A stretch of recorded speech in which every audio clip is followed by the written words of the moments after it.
కూటమి ప్రభుత్వంలో విద్యా వ్యవస్థ నిర్వీర్యమవుతోంది. ప్రభుత్వ పాఠశాలల పరిస్థితి మరింత దారుణంగా తయారైంది. కూటమి సర్కారు పట్టించుకోకపోవడంతో శిథిలావస్థలో ఉన్న స్కూలు భవనాల్లోనే విద్యార్థులు భయంగా గడుపుతూ చదువుతున్నారు.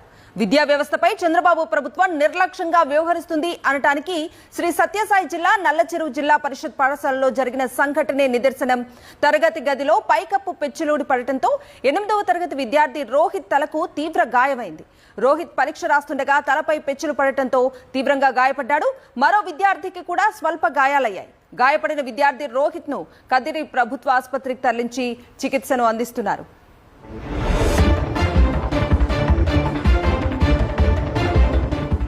ఇదే అంశానికి సంబంధించి పూర్తి డీటెయిల్స్ మా ప్రతినిధి శివారెడ్డిని అడిగి తెలుసుకుందాం. శివారెడ్డి, విద్యార్థులు పరీక్షలు రాస్తుండగా ఈ ఘటన చోటు చేసుకుంది. ఒకసారిగా పెచ్చులు ఊడిపడటంతో ఒక విద్యార్థికి తీవ్ర గాయం